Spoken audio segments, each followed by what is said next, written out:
I'm James, I'm Carrie. I'm Lacey. And I'm Lee at Just One More Fix. a proud member of the Gonna Geek Network. Just like the show you're listening to now. The opinions expressed are those of each individual host. Check out all the other podcasts at GonnaGeekNetwork.com. And get ready, because geekiness begins in 3, 2, 1.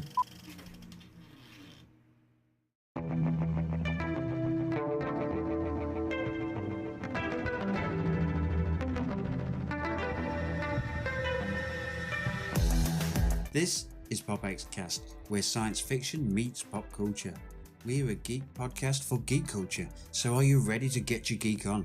Sit back, relax, step out of your TARDIS and warm up your chimichangas, because this is PopXcast.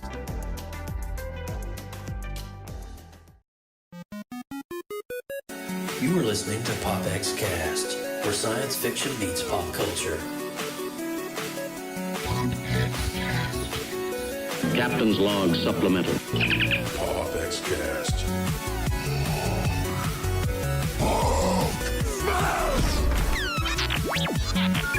Hasta la vista, baby.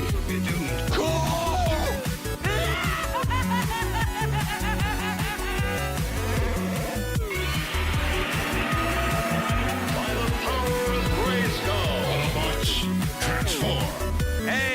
Excelsior!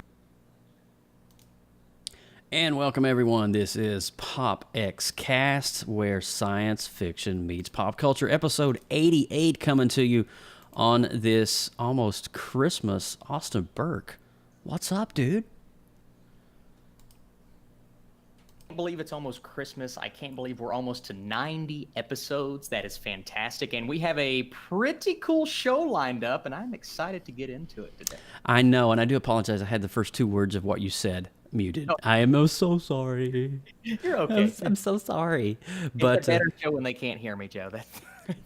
Austin Burke, how dare you? I'm berating myself. How dare you, sir? No. Oh, man. I want to say hello to all of our amazing friends joining us over in our PopX Live room right now. We are broadcasting to popx.live and to Facebook Live. And if you want to join us in the chat and the conversation, be sure to come over to facebook.com and be able to find our PopX page and join us in the conversation as we're going through it. You can comment, ask questions, and give us some pretty cool feedback as we're doing the show live. It's kind of neat, actually. It's very neat. Yes, it is. So, why am I talking like that? I have no idea. Let's do this anyway. So, how's things in your neck of the woods before we get going on the show, Austin? Anything new going on? It's good, man. Just trying to get work over with before the holidays, and that way we can take a couple of days off and just chillax and hang out with the family. I'm sure we'll get into that here a little bit later when we're talking about Christmas. Yes. And some great movies have come out recently. I have been living vicariously on your YouTube channel, and I was like, dude, this dude is like hyping it out this Christmas season, dude. So what did it started with Creed, and then when it went into like Spider-Man into the... You've been all over the place, dude. Yeah, we've had Creed 2, Spider-Man, Bumblebee, Aquaman, which I just watched 2 nights ago last night. So you saw the week preview earlier, huh? I did, and it was fun. Was it fun? It was a fun time. Listen, Bumblebee and Aquaman are both coming out this weekend. See them both. Oh. I enjoyed both movies. I liked one a little bit more than the other, but I still think they're both worth seeing, and on the biggest screen possible, because they are blockbusters in December 100%. So it's a great month for movies, man. Great month. That's insane. And Sean Hockney, our buddy from Regions and Parts Unknown. What's up, Sean? Welcome to PopX. We love you, man. We thank you so much for just being a loyal and faithful viewer to PopX. I mean, every time we start the stream, there is Sean, Johnny on the spot.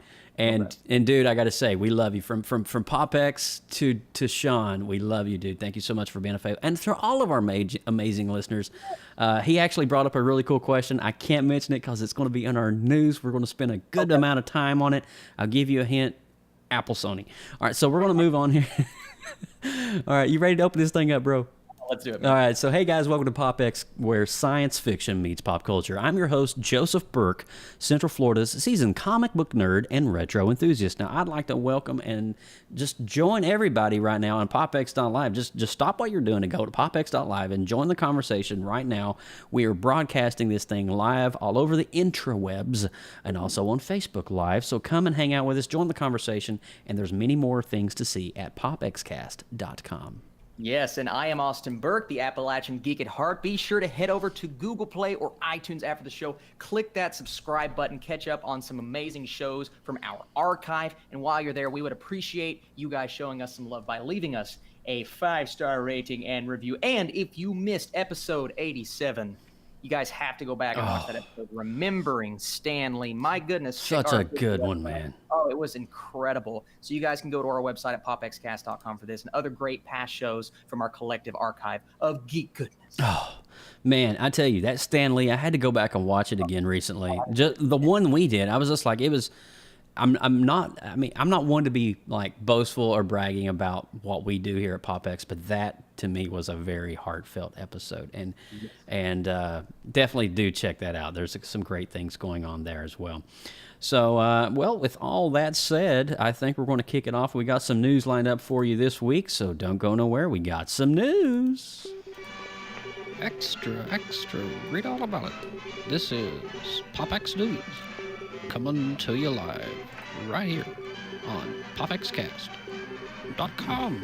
All right. So, top of the list this week, it is the topic that Sean was alluding to. It is the topic that's going to be hot news, I guess, probably into the next few months. Yeah. Variety magazine, all right, just released an article predicting things that's going to happen in 2019. Now, over in our PopX.live Facebook Live, I'm going to link you right now to this article. So that way the article is linked and you guys can actually see what we're talking about after the show. But so the news article is saying that Apple has rumored they got like, what is it, $52 billion burning a hole in their pocket, and they're ready to acquire some kind of property. And so Sony is in the target of purchase by Apple Products of California. Now what?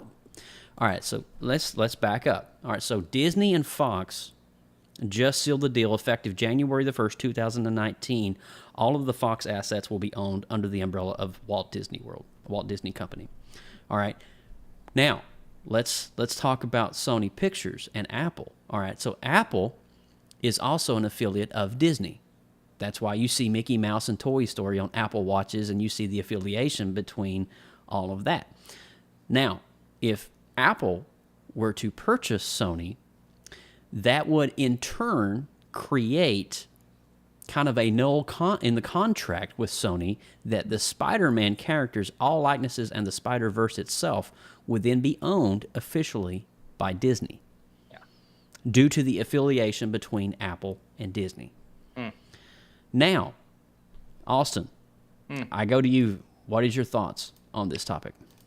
It's so funny to me because this news comes out and there are so many ramifications other than what we're going to hit on. But everyone's talking about Spider-Man, not just us, not just the comic book loving nerds, but everyone is just focusing on this one tiny thing in this giant explosion of news. But you know what? It's a good thing to focus on because we just got a movie called Into the Spider-Verse and we will hit on it tonight. It's so good.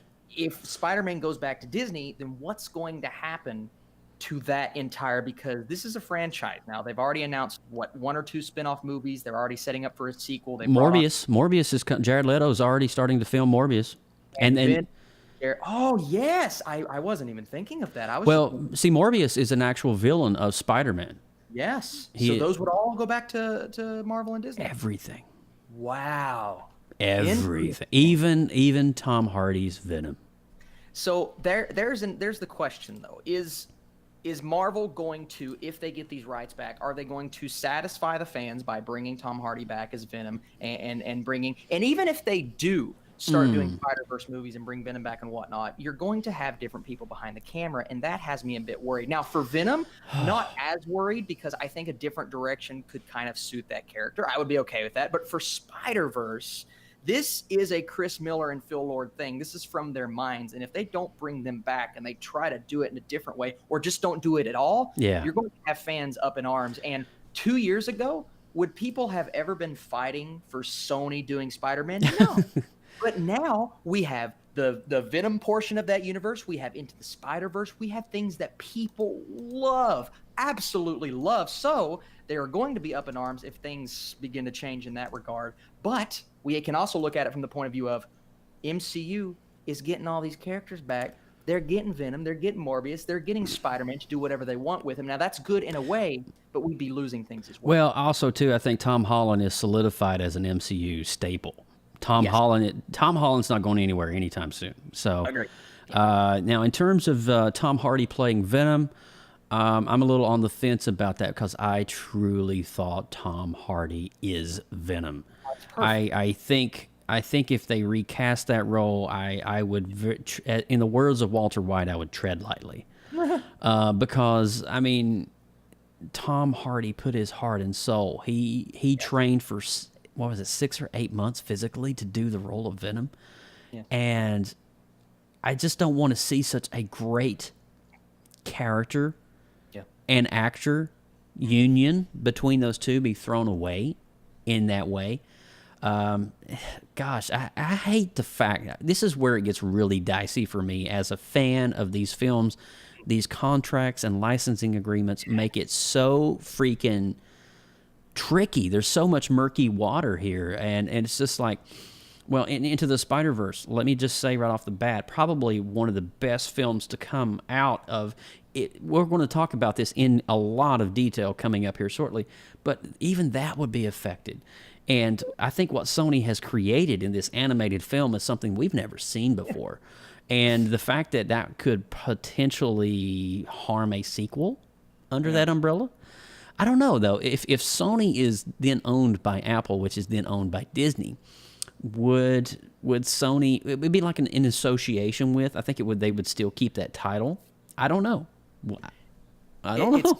It's so interesting to me. Things were going so smooth for both of these things because I had just heard a rumor 1 week prior to this news that Sony was wanting to find a way to bring Tom Holland into those movies while keeping him in the MCU, and they were going to try to strike a deal with Marvel. Mm-hmm.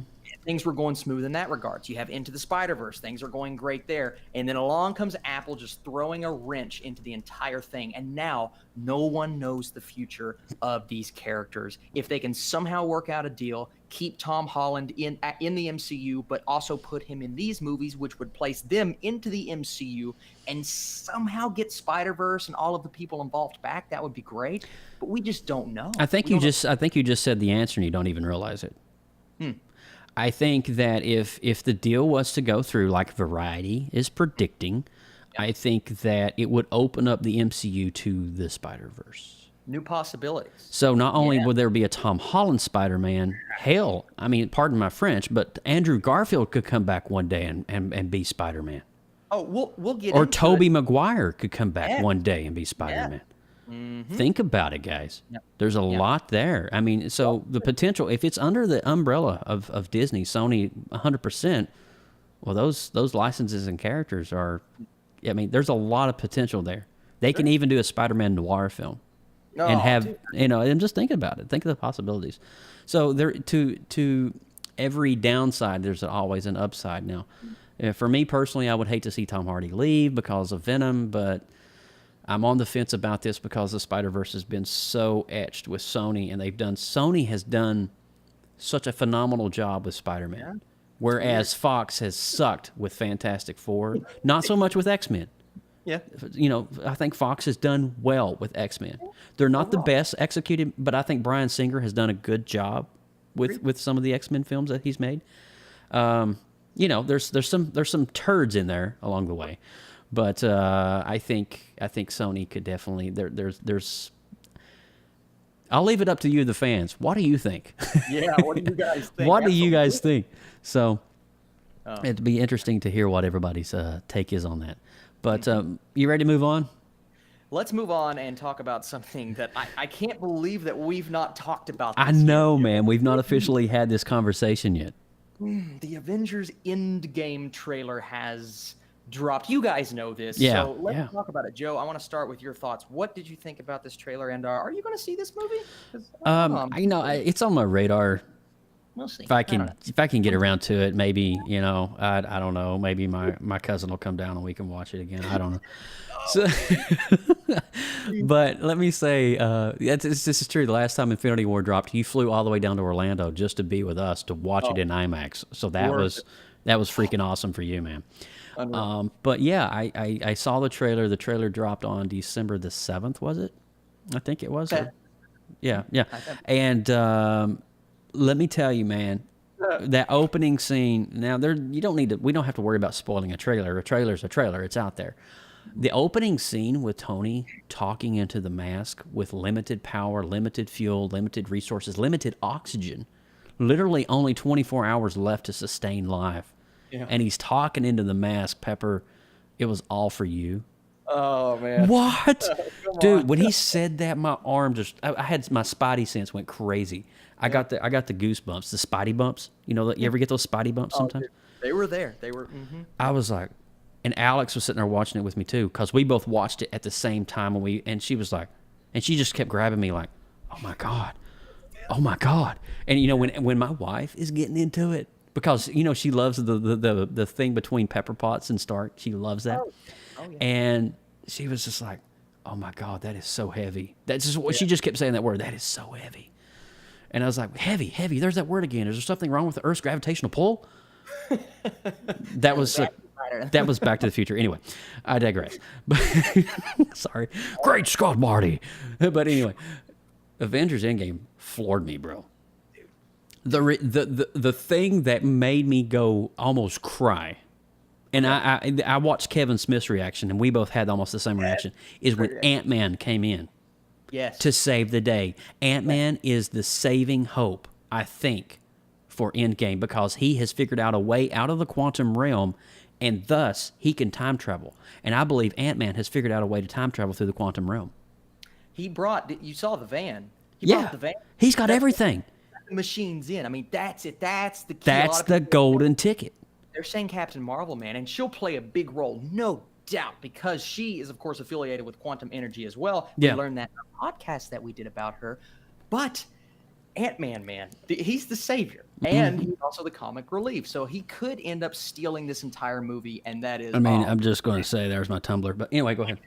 Yeah, man, this trailer got me, and I think they did it perfectly, because it was beautiful. They didn't give too much away, right? They didn't have a big action set piece. They didn't show Captain America going in for the punch. No, they played on the emotions. And something else that I read too, and I found this super interesting.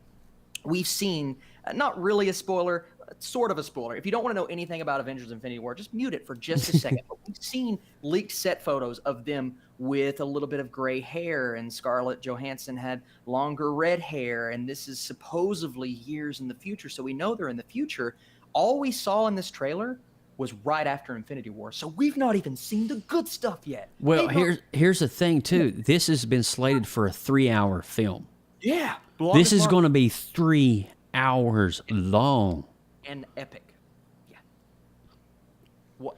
All right. So let's break this down. Not only are they in the future, but they were on the set back in New York during the invasion of New York in the past.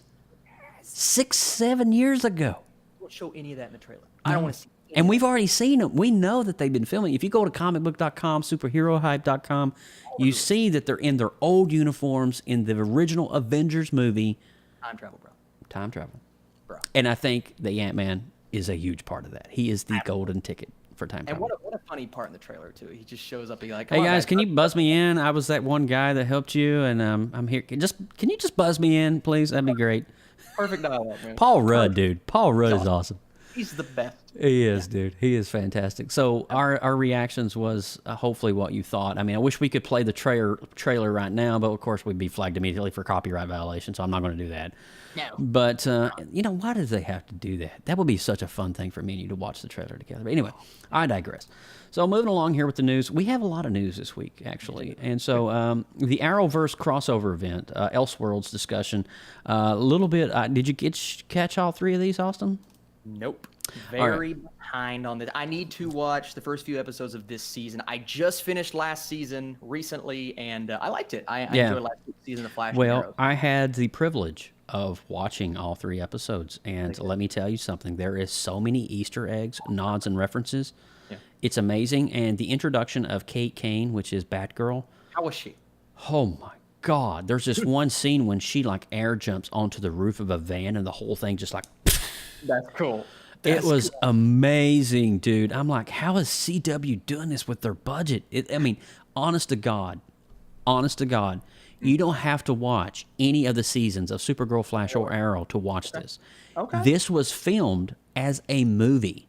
Ooh, I like it. And so it's 3 parts. There's 45 minutes times 3, so it's actually coming in at about an hour and 35, hour and 40 minutes. They could release Elseworld as a Blu-ray release.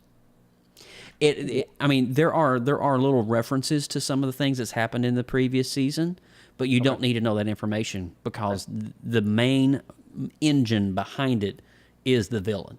Awesome. And there is an evil Superman. What was that about? Don't tell me. But what was that about on the poster? The evil Superman, the good Superman. Lois Lane's in it, right? Lois Lane's in it. And you know what? They pay tribute to Smallville in the first episode, and they go back to the Clark farm, which is the original farm where they filmed Smallville. Very cool. I love that. And so a good chunk of the episode 1 takes place at the old Clark Kent family farm. That's awesome. And there's Lois Lane, and then Supergirl shows up, and then we see her. It was just, I was like, this is amazing. Yeah. And then there's all these alternate dimensions, and they're playing with multiverses and multiple realities. So they're like flashing, and every time that something happens, I don't want to give away what's happening. The whole dynamic is shifted, where Oliver Queen and Barry Allen are no longer Oliver Queen and Barry Allen. They're fugitives. Pictures, and I was very confused. I'm like, what it's like Ant-Man on crack, dude. How is our boy Old Flash, John Wesley Shipp? My God! He's the one. He is kind of like the torchbearer for the show because he's warning the current teams that's trying to tackle this. He comes back from the future. He's in the future, and he time travels back to warn them of what's going on. Wow. It was very reminiscent. You know that scene when the Flash is trying to talk to Batman in Batman versus Superman? Yeah, when he comes through the portal. And he's trying to tell him, and you could just only hear pieces.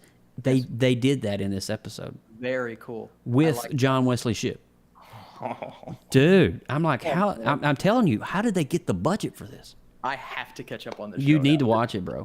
So Elseworlds was awesome. Probably the best crossover event yet. I think episode 2 is definitely the strongest episode of the entire 3-part series. But definitely watch all 3 in order. It starts with Flash, then Arrow, then Supergirl. DC's Legends is not part of it. There's only 3 parts. So. Okay. And they did tease at the end of it. Coming up next year for December 2019 will be Crisis on Infinite Earths. I'm telling you, it's CW's got their crap going, bro. CW's rocking it right now. They can't be stopped, man. They're an I'm telling you, dude. I'm telling you, it was freaking awesome. Wow. So I'm going to pause right quick and say hello to Sean. We got Sean and Lindsay Badger. We got Luke. We got Brad. What's up, guys? Thanks so much for hanging with us on this amazing Sunday night. So, all right, Austin, I'm going to let you, we'll try to roll through these last couple here, and then we'll get into some other stuff.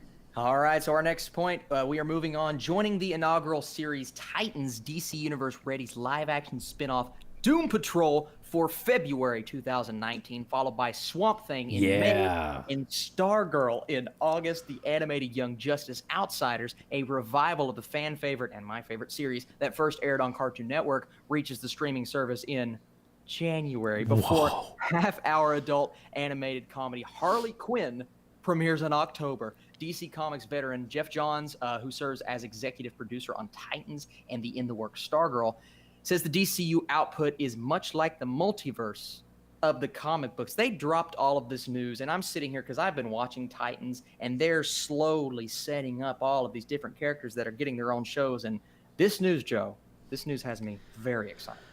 Well, yeah. And all right, so this may sound really weird. Okay. and I may have never told you, I may have never told my PopX viewers this. Do you know who my favorite DC comic hero is? No. And it's not Soups. Is it Swamp Thing? Swamp Thing. Dude, you're gonna die. I love Big Green, bro. I'm telling you, I love the old movies. I remember the old 90s TV show, Swamp Thing, The I Adventure. could see that passion. When we did our Swamp Thing episode, I could just see that passion in you, how much I love it, man. I love it. Yeah, Swamp Thing and Manhunter origin story. What was it? Swamp Thing and... Yes. Yeah. Yeah, I could see that, man. The fire in your eyes. This announcement, DC, whatever you think about the movies, and Aquaman, by the way, but whatever you think about the movies, they've got their stuff together on television, and this streaming service is about to rocket, just take off into space, and it's doing everything right so far. Yeah. And speaking of Harley Quinn, as you said in your news segment there, Harley Quinn actually was, I think, teased in Elseworlds. There is a mad scientist working in Arkham Asylum. Oh, we go to Arkham Asylum in CW, by the way. Come on, you're kidding me. No, full-blown Arkham Asylum, and there's this mad scientist working on this young lady with blonde hair, and he's giving her shock treatment to the head. Sound familiar? Dude, come on, man. I'm telling you, dude. CW. So the original thing that DC was doing is they were saving characters. So like, oh, we have Superman in the movies. We're not going to give you guys Superman in the show. But now they're like, we can do a Harley Quinn on the streaming platform. Heck yeah, we can. CW, and people will still love it. I love what they're doing. They've changed their mentality, and all of it for me is just like, I'm holding it out for Swamp Thing. I'm thinking in January is when I'm going to drop the $9.99 a month and get the DC universe. Yeah, I'm just waiting for Swamp Thing to drop, and when that drops, I think I'll be good to go. So moving along with the news here, Lou Ferrigno is best known for playing the Incredible Hulk on the television show series in the 70s and 80s, is now recovering from a mishap involving a pneumonia vaccination. The 67-year-old actor took to social media this week to reveal that he had been hospitalized after a pneumonia vaccine was poorly administered to him. Ooh, that's bad. I bet that nurse got fired. He told his fans on Twitter and Instagram that he was all right, but they had needed to be careful when getting shots. He said, on quote, went in for a pneumonia shot and landed up here with fluid in my bicep.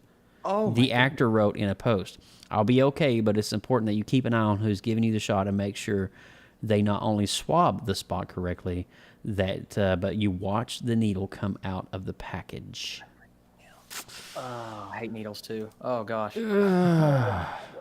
So what happened was, I know exactly what happened. She probably didn't go into the muscle, and she went into the sub-Q layer of the skin, and it caused infection, and which made fluid on his bicep. I know exactly. Unfortunately, I'm a walking medical dictionary. You can ask me that for another day. But what's up, Derek Sanchez, my friend from church? I see you, Derek. All right. So we've sent up all of our love to Mr. Lou Ferrigno. Quick recovery for that. Austin Burke, you got the last news segment of the week. All right. Last segment, filming on the final episode of Gotham wrapped on Tuesday, meaning that the production on Fox's Batman prequel has officially come to a close after 5 years and, wow, 100 episodes. The cast and crew of Gotham are starting to say goodbye. Many of those who have been involved with the show for some time have taken to social media and bid farewell to their beloved series, including star and my favorite, Ben McKenzie. On Tuesday night, Gotham's leading man took to Twitter to say goodbye and share his gratitude for those who helped make the show a success. Said 5 years. That's a wrap. Love to everyone involved. Gotham's 5th and final season premieres on Fox on Thursday, January 3rd, 2019. And from the promo material, this season could be the best yet. It looked insane, dude.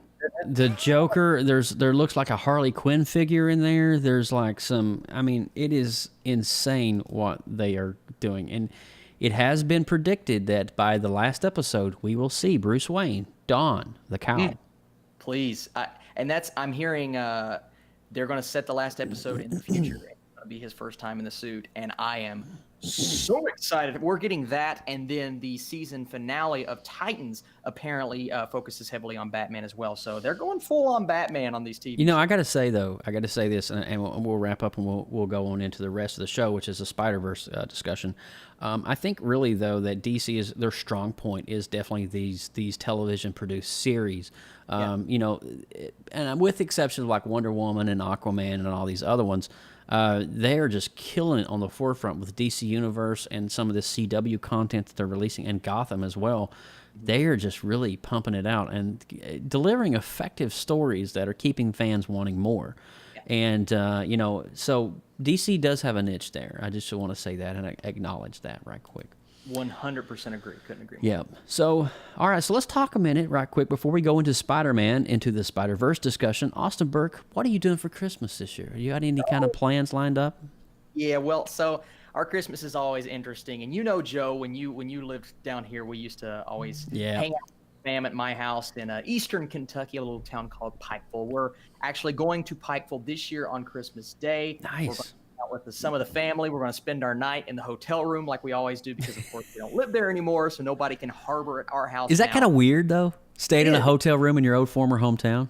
It's so strange, though, because we go down there, we stay in the hotel, and we treat the hotel like a house. So we're like roaming the halls, and we're going downstairs and sitting at the tables, and everybody's that works there is just looking at us like, do you guys think you live here or something? We're all like, yep. So it's an interesting experience, but I enjoy doing it. And I'm hopefully going to watch some movies during Christmas as well. I know Vice comes out, the new movie about Dick Cheney with Christian Bale. I'm excited for that.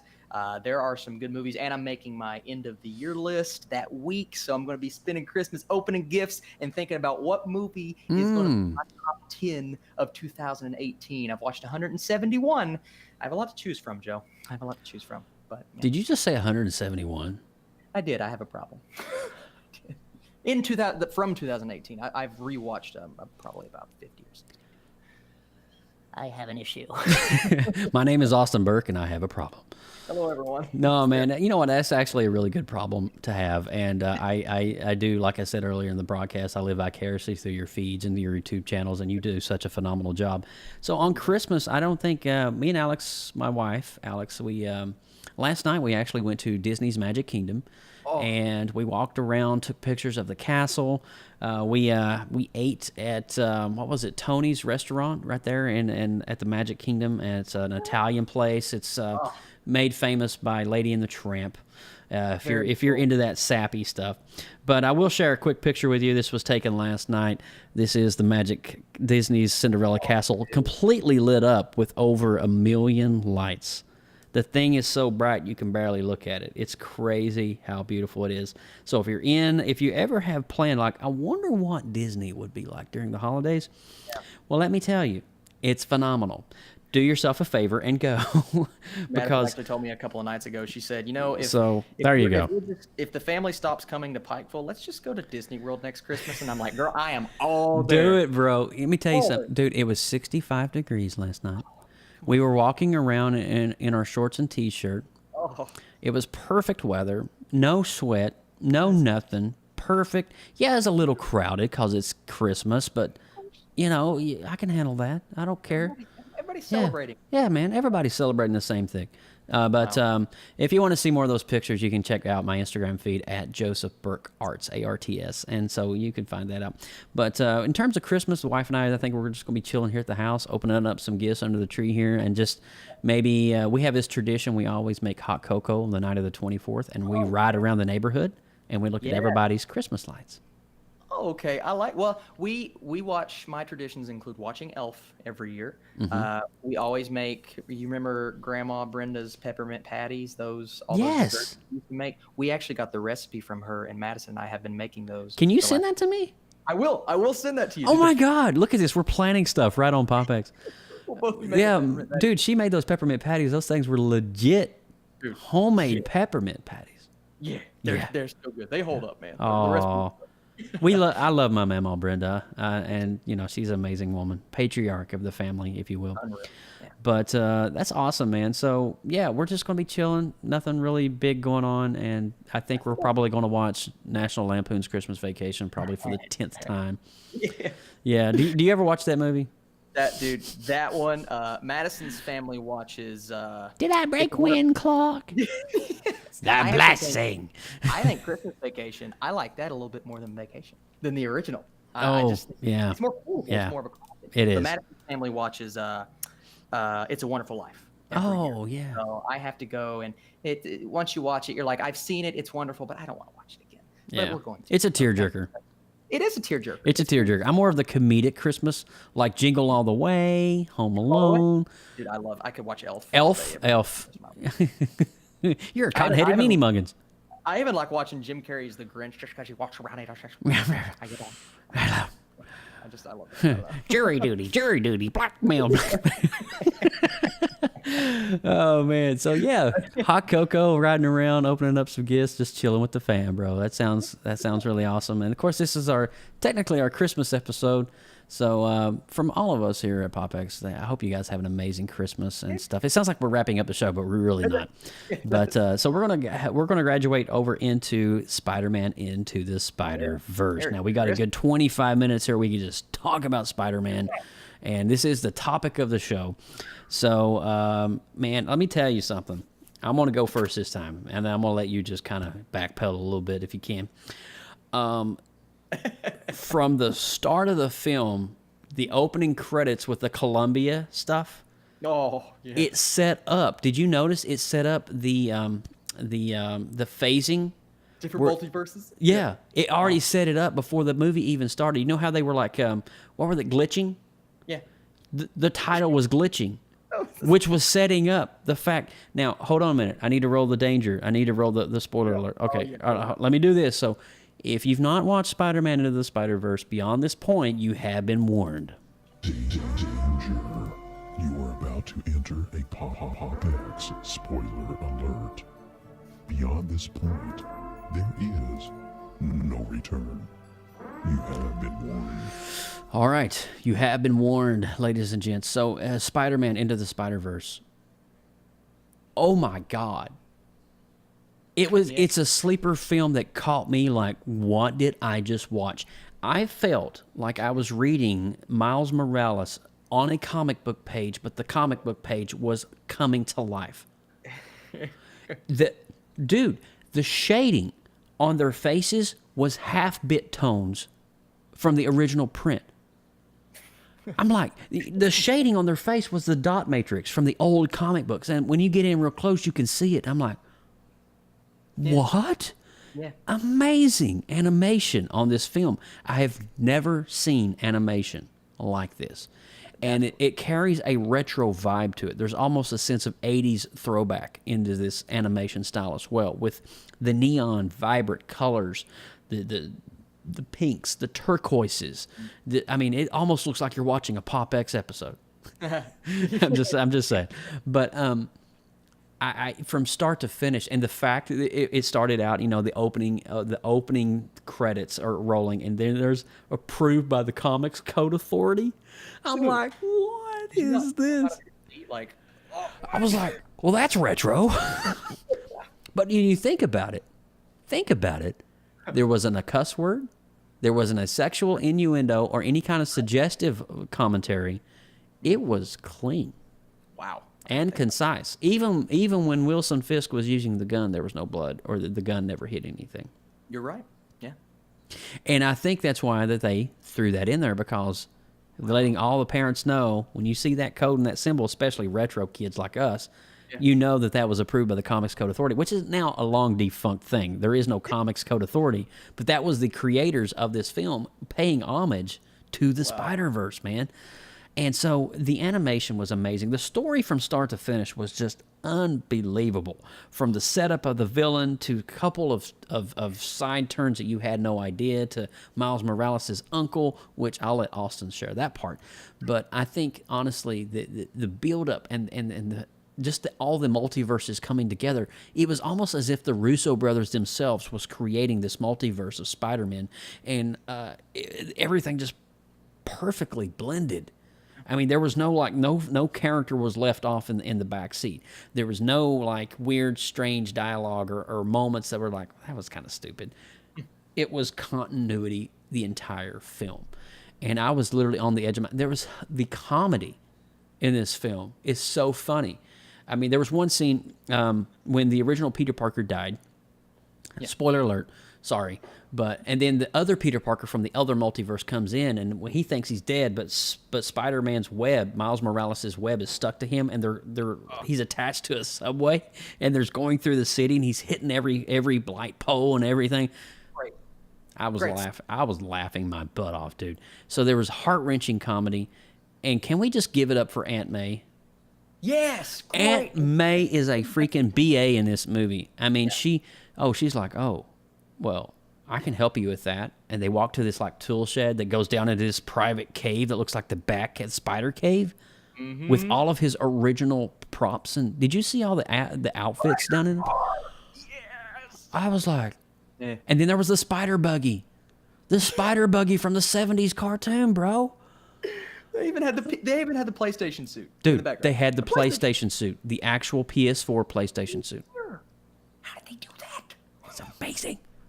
Sony, I love you. This is why Sony, I'm on the fence about the whole Disney, Apple, Sony thing. Yeah. But, dude, I'm telling you, the film, do yourself a favor this Christmas.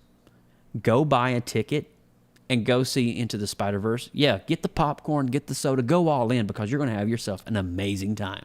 Absolutely. I'm telling you, it is that freaking good. I did not expect it to be that good. I was like, oh, it's going to be some children's anime. No. It was pure comic book lore from start to finish. It was that good. I'm telling you. Austin, I'm going to shut up. You have to take it. No, I couldn't agree more with you. So when I went in to watch it, this was like 2.5 weeks ago.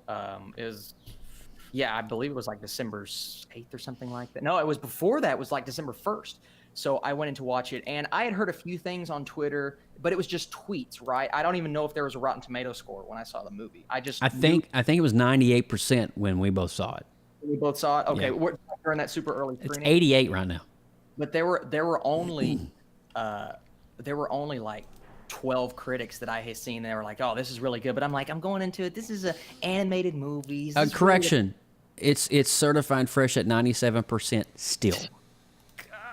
I just checked it. And how many critics? I'm assuming over 200 at this point. It was insane. Yeah. I'll tell you. You keep talking, and I'll tell you the number, because I want to be accurate when we give these numbers. Out of the critics, there is currently. That may be the highest score for a superhero movie I've seen in quite some time. That and Black Panther, I believe. 249 critics. 33 of them are top international critics. And 242 out of the 249 gave it a certified fresh rating. See, that's crazy to me. And what? Then you go into Metacritic, like, okay, yeah, it's that fresh on Rotten Tomatoes. That means that many critics gave it a 6 more sure. You go into Metacritic. The Metacritic score is sky high, dude. People love this movie. So when I was going in, I was like, yeah, some people like this movie, but is it really that good? And I don't know. Once other critics come along, they're not going to. I walked out.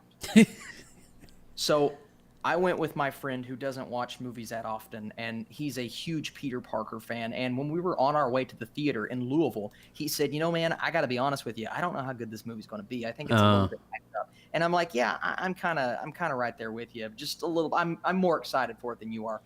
We walked out, and he looked at me, and he said, "That is not only my favorite Spider-Man movie." He said, "That is my favorite superhero movie I've ever watched, and Miles Morales is now my favorite Spider-Man." Wow. That is the impact that I think this movie is not only having on critics, but it's having on fans. And I have not heard a soul that didn't like this film. Not a soul. Yeah. Not a soul. Now, of course, there's a few critics, but audience-wise, it's one of the highest-rated movies. I'm looking at the IMDb score user rating. That's an 8.8 out of 10. That puts it in like the top 20 of all time right now. It is one of the highest-rated movies I've ever seen by the audiences, and that's just because this film does everything that... Go ahead. I have to ask you, how is the box office doing on this? Because I haven't been looking at those numbers. So it was projected to not do very well, right? Mm-hmm. And it ended up right now, it's projected as of this morning, it's projected to do $35 million at the box office, which for what it was originally projected for is great. I'm a little disappointed with that number. I think this movie should be making $50 or $60 million opening weekend. You think it was because it wasn't heavily as marketed as one of the other Marvel films? Maybe, and I honestly think it's that hesitation that we were going in with of, oh, this is an animated movie. Is this really the platform for Spider-Man? There's so many Spider-Men in the movie. How are they going to juggle all these characters? I think this film, and the jury's still out whether I like this more than Infinity War, because they're fighting very, very hard in my head. I think this movie balances characters better than I've ever seen in a comic book film, because there are literally 6 main characters. Now, the focus is always on Miles. Yeah. But the way that they bring in their backstories, and I loved what they did with the comic books. Every time they explore backstory, they went to the actual comic book. Wasn't it incredible? The transition that they used. Now, what we're talking about here, right quick, every time one of these Spider-Man from the multiverses comes into the storyline, there's like, hold on a minute, let's go back to the story, and and there's this animated sequence that comes in that shows the comic. Then the comic book opens. Now, mind you, the actual comic where this character started from. Yes. So if it's a Noir Spider-Man, you're seeing Amazing Spider-Man 400 and whatever. And it's the actual comic that Noir Spider-Man was in. I'm like, oh my God, the research that they've had to do in this. Yeah. And so that's how they introduce all the other ones. They give you a quick 60-second backstory to that character. Yeah. It almost felt like Suicide Squad, what Suicide Squad should have been. Should have been. Should have been. Yes. And the way that they handle, a big issue that I had with Suicide Squad is, the soundtrack, the music. The music in this movie, when we're talking about those intro scenes, but then when we're talking about Miles, I love this soundtrack, dude. It's incredible, and this is Miles' story. Don't let me steer you the wrong way. This always focuses on who it should focus on, and that is Miles Morales. Yeah.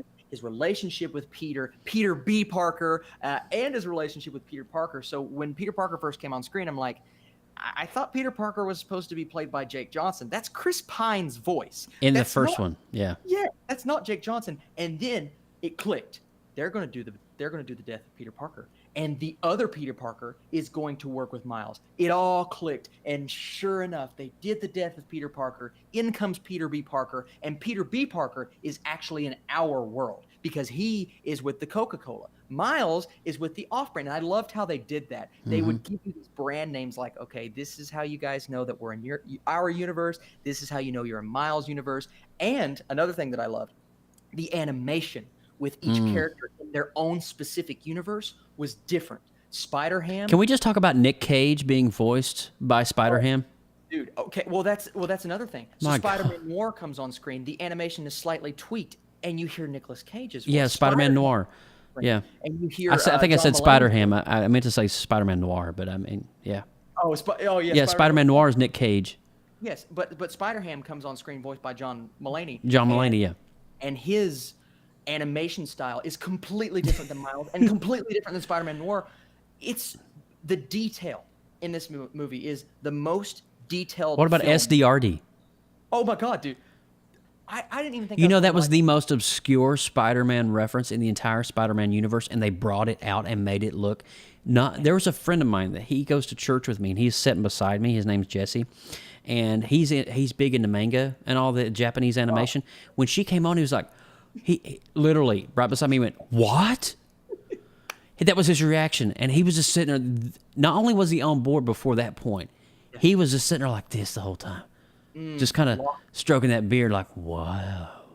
You could tell. It just literally fired on all cylinders, no matter where you are or what you're a fan of.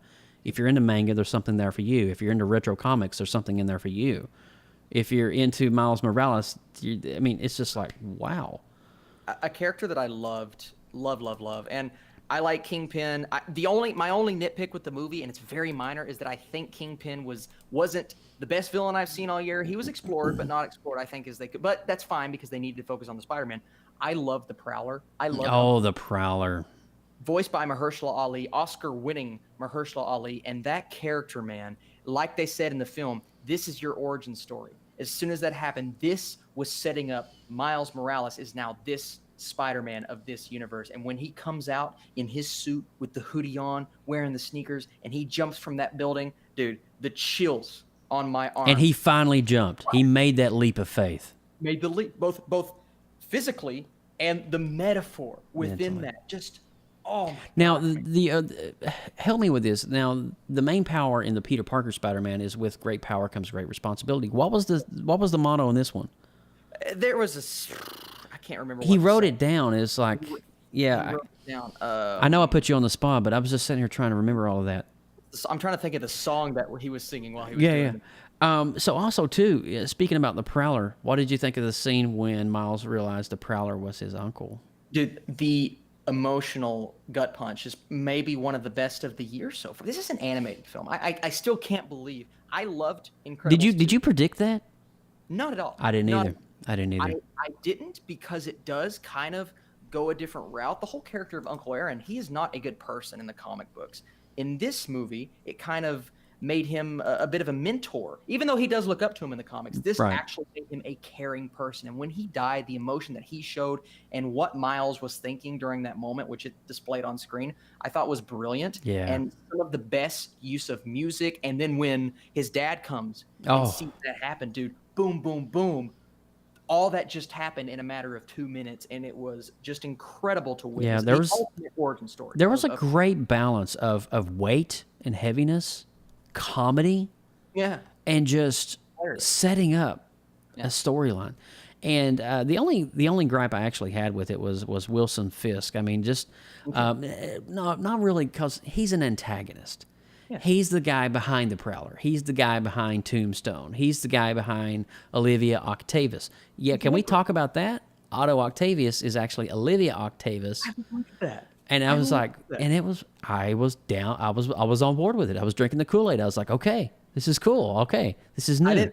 I didn't think I would like it, and then I heard Catherine Hahn's voice. I'm like, that's Catherine Hahn. And Liv Schreiber was great as Kingpin, by the way, like the voice. But they come out, the octopus tentacles, and I'm just like, this is legit, bro. And I didn't even have her pegged because she was in the movie quite a bit before that reveal that she's Doc Ock. Yeah. And I was like, oh my God, it's about to get real now. And she was a really good. And then even Scorpion with his Spanish accent, because Scorpion is a Latino. What a cool design, too. Cool design, man. Oh, man. So everything that they did, every decision, every intricate detail. And here's something else, too, we need to really hit on. Anything that's ever happened in Spider-Man, whether it's Tobey Maguire, Andrew Garfield, not Spider-Man 67 cartoon, is canon in this film. Yes. Tobey Maguire walking down in Spider-Man 3 doing the was referenced in this film. Wasn't it awesome? Like, they showed the train scene in Spider-Man 2. They showed the kiss in Spider-Man 1. They had nods to Amazing Spider-Man. Yeah, sure did. Things that Tom Holland Spider-Man does. And I guess we'll talk about this in the Easter eggs, but the possibility that Tobey Maguire was actually going to voice Spider-Man. Now, I loved Jake Johnson. But the fact that they were getting him potentially to voice him is like, okay, maybe they were going to make this Sam Raimi Spider-Man. Maybe that was the original idea, and that decision is such a cool nod. And there's another decision made in here, the cameo from Stan Lee. And I know we'll talk about that later, but just the ultimate... Was that his voice? That was actually him, wasn't it? That was his voice, but didn't it feel odd that the dialogue, like his line, didn't it feel like he kind of knew he was going to pass? Because his line was like, they will always remember you, like, we will always remember Stan Lee. Just the dialogue was like, it was written like they knew he was going to pass away, man. I got goosebumps. When he said that, they're always going to know you by this. Oh, man. And I'm like, come on. Oof. That was a gut punch. And I remember doing this in the theater, like, tapping my heart, because I was like, oh, dude, that was Stan Lee. Might be my favorite cameo ever. Yeah, Stan Lee's definitely in this film, by the way, guys, if you're keeping tabs on them. And the last big thing I want to hit on is I saw our boy Oscar Isaac from Star Wars, Poe in Star Wars. I saw his voice in the credits, and I'm like, and it said random guy number 1. And I said, who's random guy number 1? And then the post-credit scene. Spider-Man 2099.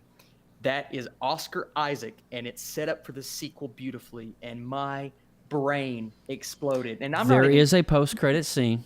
It might be my favorite post-credit and scene. You do want to stay for it.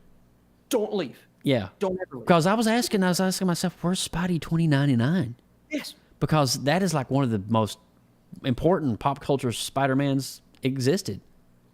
I was looking for the suit in the cave. And I was too. And I'm like, why is his suit not in there? Yeah. And I saw Oscar Isaac in the credits. I'm like, why is Oscar Isaac? Who is he? Because I don't remember. Boom! Spider-Man 2099. Then they give you the meme, the Spider-Man pointing meme. They just do it back to back to back. And I'm like, this is the best post-credit scene I've ever seen.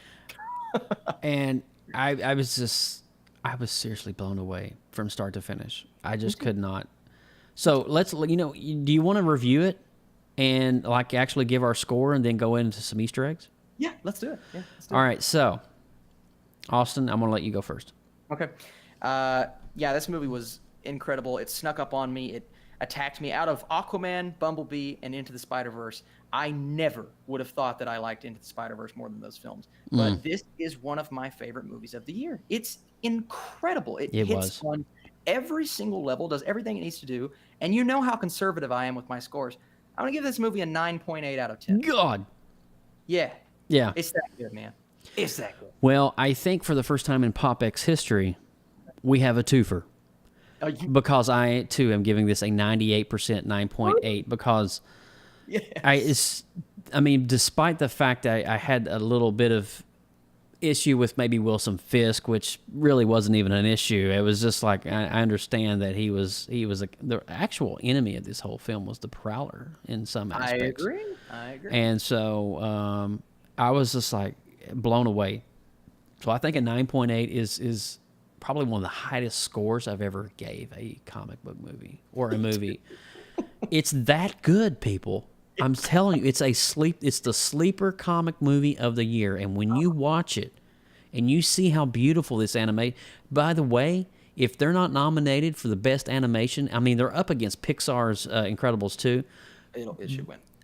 This should win hands down. It needs to win. I mean, this was amazing. I mean, when you see the animation and just how well it's done, you'll understand what we're talking about and why we're ramping and raving about it. So 9.8 across the board from Team PopX. You know what, guys? We got Luke over in the chat room said, two for time. Two for time. Two for time on PopX. So we got 10 really cool little Easter eggs that we're going to kind of roll through. We're going to be going over a little bit, too. So it is the Christmas episode, so I guess we're allowed to go over. So,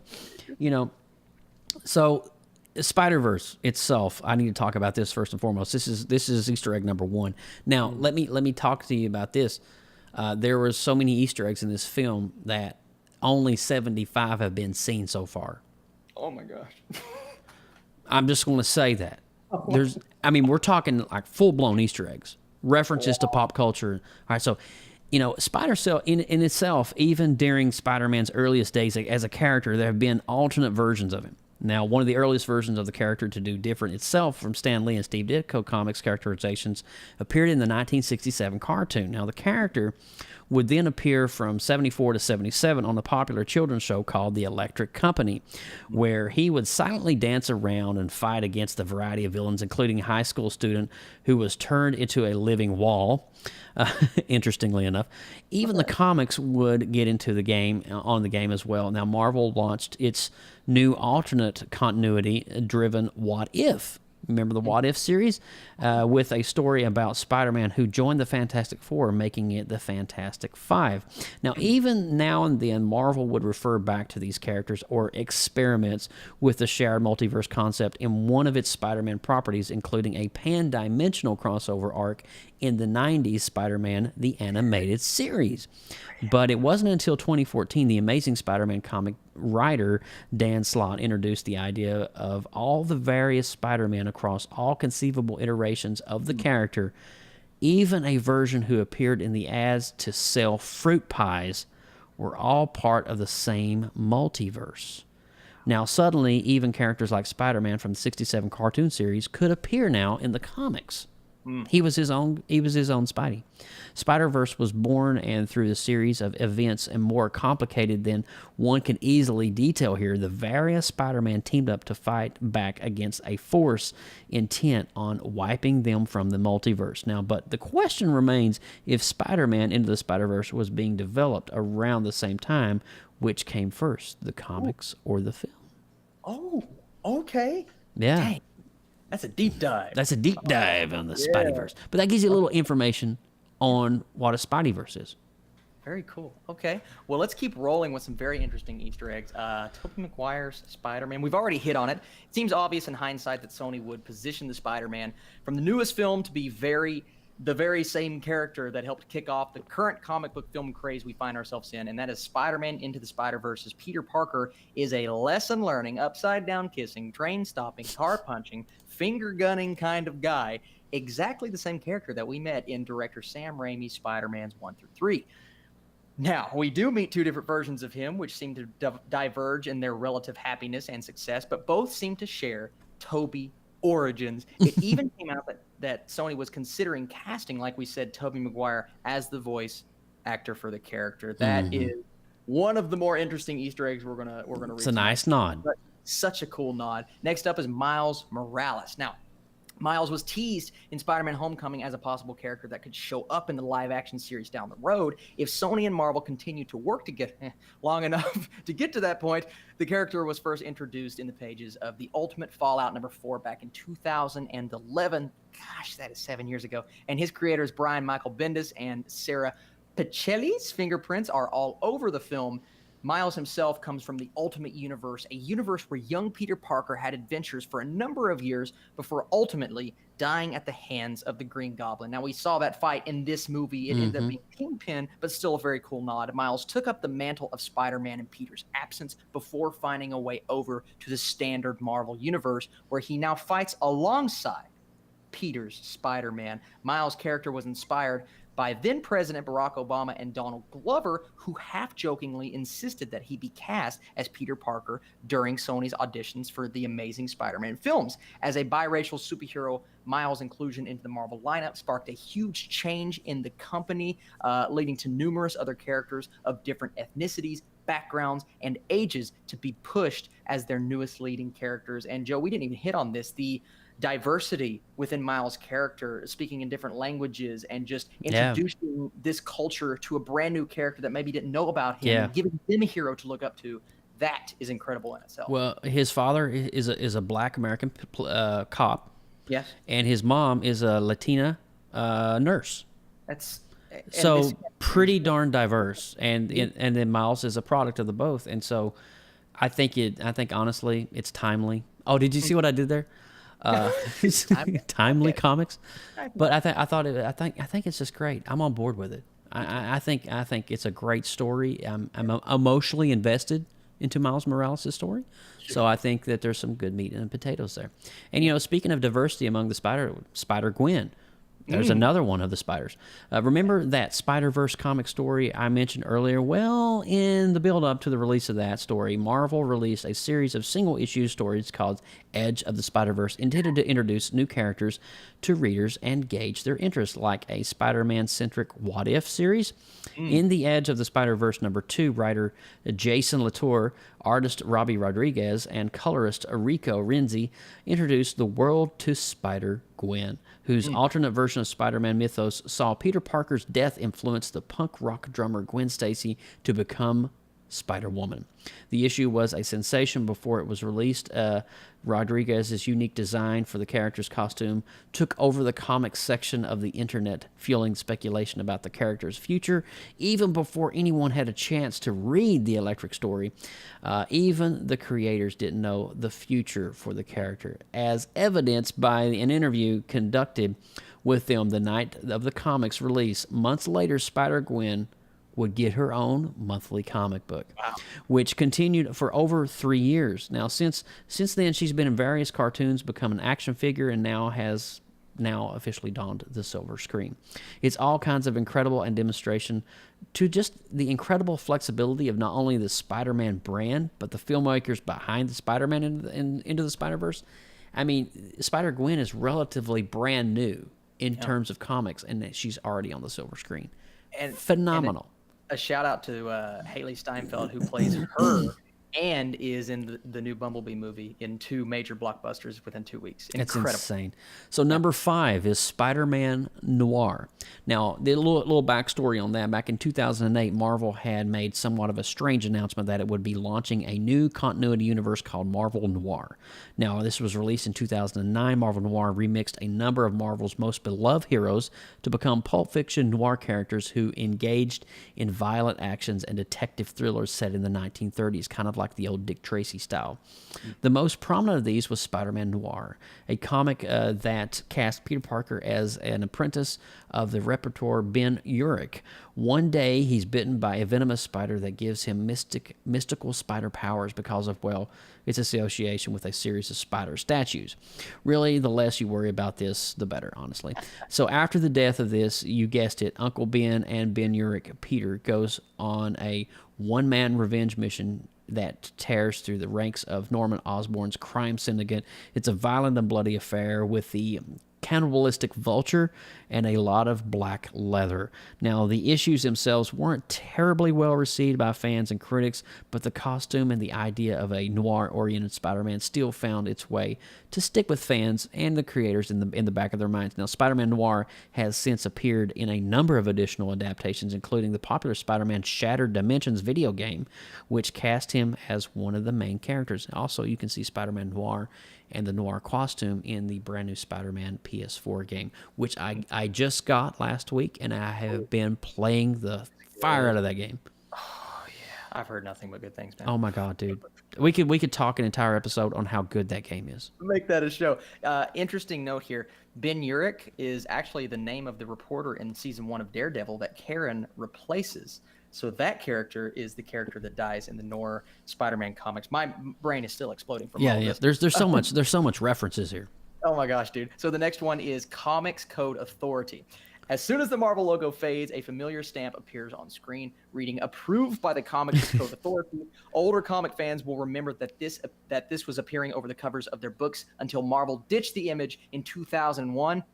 The Comics Code Authority, or CCA, was a form of self-regulation by comics publishers as a way to avoid complicated government regulation, stoked by the cries of psychologist Frederick Wortham, who suggested that books were harmful to children and the root cause of juvenile delinquency. A series of Senate hearings moved the comics industry to create this self-governing authority. The authority banned horror and monster books, keeping those characters out of the Marvel Universe for quite a while. They also banned depictions of drug use and gore. This eventually came to a head in the pages of Amazing Spider-Man number 96 and 97 when Stan Lee, my boy, chose to depict Harry Osborn taking LSD as an anti-drug statement. The CCA refused to give him approval, so he just printed the comics without their stamp anyway, in a move that struck a blow large enough that the authority was essentially rendered largely without authority.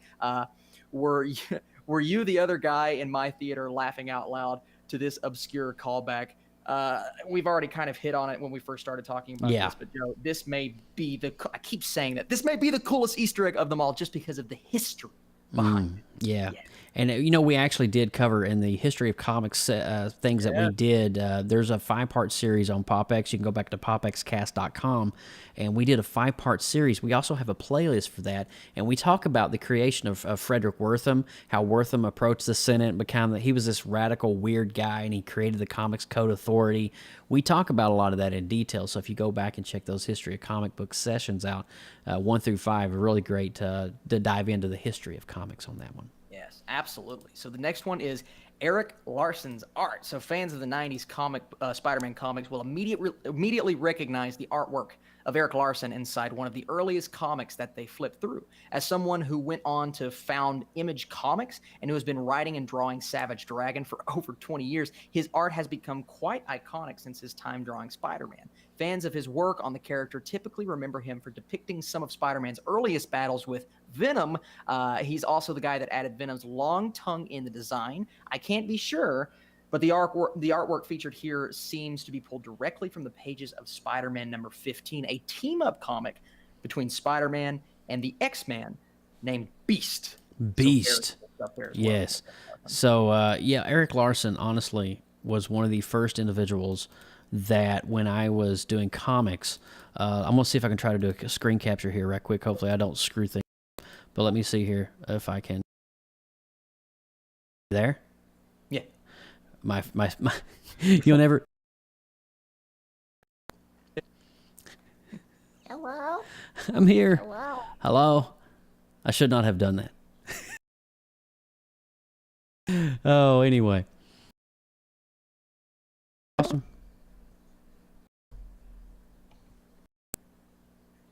Okay, and we're back. Sorry about the hiccup there, guys. I didn't mean to do that. So we were talking about the comic books and things like that. That's what happens when you try to load stuff at the same time. But I digress. Anyway, You're okay. But I want to do it. I'm going to try to do it. Hold on a minute. I could do this. You loaded. Pausing for station identification. Here we go. Here's the Eric Larson comic. Oh, So if you see the style, you can kind of see that it very symbolic of just, when you see this screams my childhood. I'm just saying. The design of the rhino. Oh yeah, my gosh. yeah, man. Isn't that crazy? So I'm gonna stop sharing that and come back here. And hello, we're back. Hey, so, but yeah, it was totally worth it. I'm glad I did it. Anyway, moving on.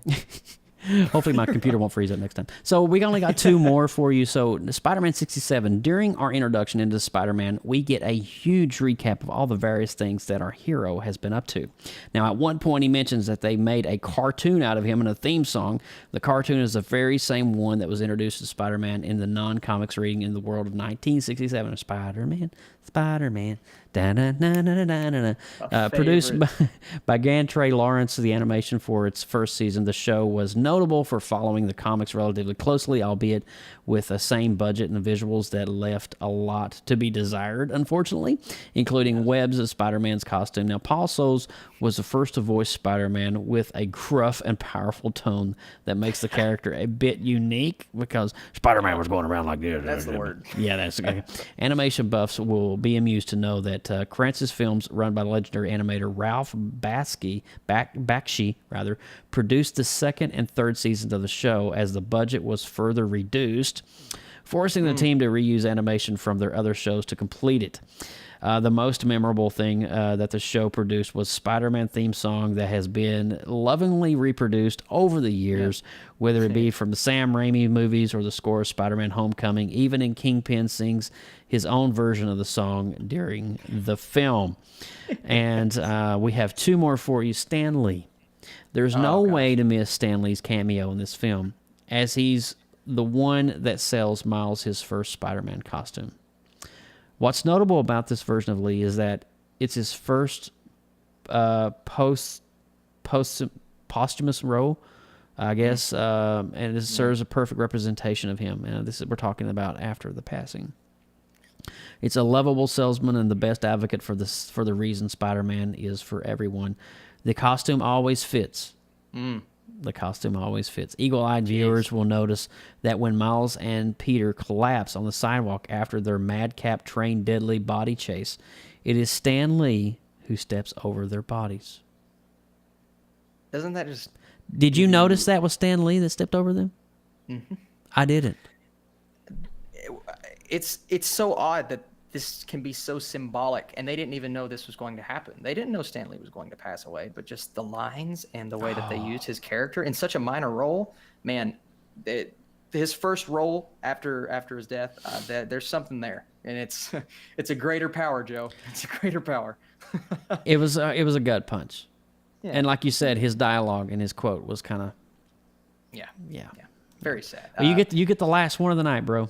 The last one and the best one, that is Spidey-O's. Early on, Spider-Man brags that he's been a breakfast cereal, and he's not incorrect. While it wasn't named Spidey-O's, in the 1995 cereal maker Ralston, they introduced a cereal that promised 1 bite and you'll get caught up in all of the action of Spider-Man cereal. It was advertised as a tie-in to the Spider-Man animated series, and it's described as a sweetened rice cereal with crunchy spider webs with exciting marshmallow shapes.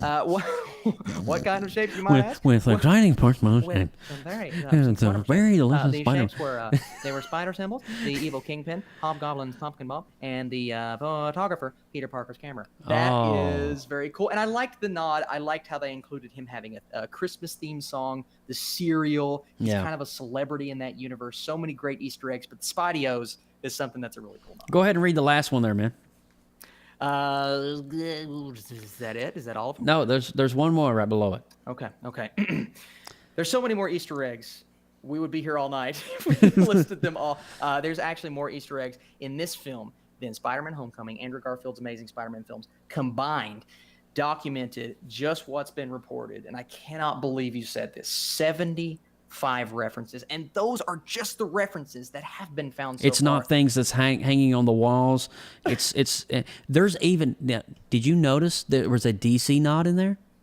Which one? What? No. Oh, there's 2 of them. When the he's in his room, there is a origami shaped like a bat. No. And he's colored like bat, gray and blue. Also, there is a red cape coming out of his closet. That's why he kept fixating on why is there a cape? Dude, it was a nod to DC Comics, because not only was Miles a fan of Marvel, he was a fan of DC as well. Wow.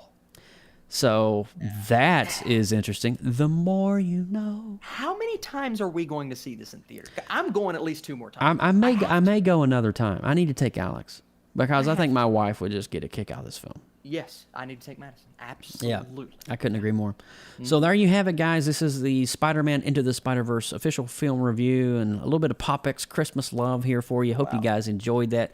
Like you heard earlier, we gave this a 9.8, both of us. Yeah. Any closing thoughts on Spider-Man, Austin?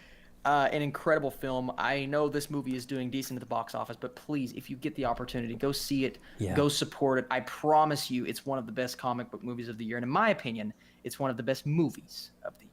I couldn't agree more, my friend. Well, go ahead and let's wrap this thing up, sir. All right, you guys, I am Austin Burke at The Burkinator. You guys can just search and find me. I'm always on YouTube making videos. I made like 9 videos this weekend. He did. It's ridiculous. I'm going to try to pump them out as much as I can. Before I really do. I sat and watched Netflix all day Friday. I'm sitting there like, I have no friends. We are part of an amazing network called the Gonna Geek Network. For all things even more geeky, head over to GonnaGeek.com. Check out some amazing podcasts in our home network and connect with us on social media. You guys can find us on Facebook, Instagram, Tumblr, Twitter, and Pinterest, all at PopXcast. Send comments and suggestions via email at popxcast@gmail.com. Also, for future and past shows, visit our official website, www.popxcast.com. Thank you, Joseph, for another great show, man. Thank you, bro. Always have a blast on this show, and I cannot wait for the next episode, whatever it may be. Doing it with you is always a pleasure. Well, you might like this one. Okay. I am Joseph Burke, of course, at Joseph Burke. That's JOSEPHBURKEARTS, all over the interwebs. And, of course, hats off to my amazing team, PopX, as always. Mike couldn't be here tonight. His son just came in from college. And I said, Mike, just go spend time with your son. Yeah. It's Christmas. I get it. Christmas. So do it. And so Mike will be back soon. And so hats off to my team. And, that's it for this episode. So I want to say, now, Austin, if you're around on the 30th, I have an idea. Okay. I want to do a predictions for 2019 show. Ooh. And I want to break it down on, in terms of Avengers. What are we estimating it to do? I want to talk about maybe the Apple-Sony deal. I want to talk about the Fox and Disney deal. I want to talk about all these things and do our versions of predictions. And that'll be our last show of this year. Oh, I love it, man. We're knocking down the door to number 100. Ooh. And we already are planning episode 100. We already got some pretty awesome things lined up for you all. It's going to be a big So from all of us here at PopXcast, thanks for listening. Thanks for downloading. And we might just see you on December the 30th if our schedules and everything. We'll let you know on Facebook. I don't know. You know how crazy the holidays get. I don't know. I may be in a ditch somewhere drunk on eggnog. I'm joking. Same here. Got that eggnog thing. All right, guys. You guys have an amazing night. And Merry Christmas from Team PopX to you. Merry Christmas, cuz. Merry Christmas, cuz. Merry Christmas, man. So excited. All right. We out of here. Bye.